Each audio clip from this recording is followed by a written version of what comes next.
Iran ইসরায়েলের সংঘাতে টানা ১২ দিনের যুদ্ধ পরিস্থিতি অতিক্রম করল তেহরান। এতে দেশের সাধারণ মানুষের পাশাপাশি প্রাণ হারিয়েছেন বেশ কয়েকজন শীর্ষ সামরিক কর্মকর্তা ও পারমাণবিক বিজ্ঞানী। মার্কিন প্রেসিডেন্ট ডোনাল্ড ট্রাম্পের আহ্বানে যুদ্ধবন্ধের পর ইরান জুড়ে দেখা দিয়েছে আতঙ্ক। কারণ দেশটির রাষ্ট্রীয় টেলিভিশনে উপস্থাপক যখন সরাসরি খোঁজ নেন খামেনির, তখনও দেশ জুড়ে প্রশ্ন, সর্বোচ্চ ধর্মীয় নেতা কোথায়?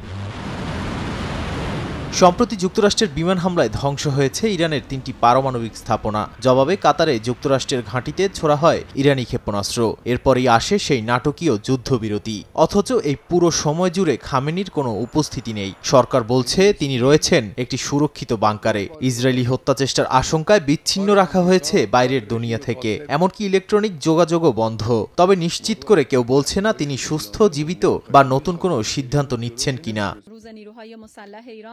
নিউ ইয়র্ক টাইমসের অনুসন্ধানে উঠে এসেছে এই অনুপস্থিতির সুযোগে ইরানের অভ্যন্তরে ভিন্ন ভিন্ন ক্ষমতা কেন্দ্র সক্রিয় হয়ে উঠেছে। একদিকে প্রেসিডেন্ট মাসুদ পেজেশকিয়ান ও তার মিত্রদের নেতৃত্বে গড়ে উঠেছে কূটনৈতিক ও উদারপন্থী একটি গোষ্ঠী। তারা যুক্তরাষ্ট্রের সঙ্গে আলোচনায় ফিরতে চায়, পারমাণবিক কর্মসূচি পুনর্গঠনের পক্ষেও মত দিয়েছে। তাতে আছেন বিচার বিভাগের প্রধান মোহসেনি এজেই এবং সেনাবাহিনীর নতুন প্রধান মেজর জেনারেল মুসাভি। অন্যদিকে কট্টরপন্থী রেভলিউশনারি গার্ড ঘনিষ্ঠ সাইদ জালিলি ও সংসদের রক্ষণশীল এমপিরা প্রকাশ্যে বিরোধিতা করছেন প্রেসিডেন্টের নীতির। যুদ্ধবিরতিকে বলেছেন বিস্ময়কর আত্মসমর্পণ। আলোচনার পক্ষে প্রশ্ন করায় সরকারের নিন্দাও করছে তারা। এদিকে তেহরানে আয়োজিত উন্মুক্ত কনসার্ট ও আলোকসভা এ যেন যুদ্ধ শেষে বিজয়ের উৎসব। তবুও জনমনে একটাই প্রশ্ন, খামেনি কোথায়?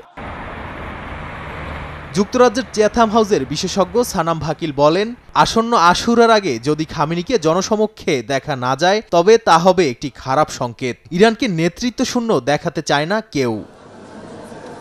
নাদিম মারজান, সময় সংবাদ।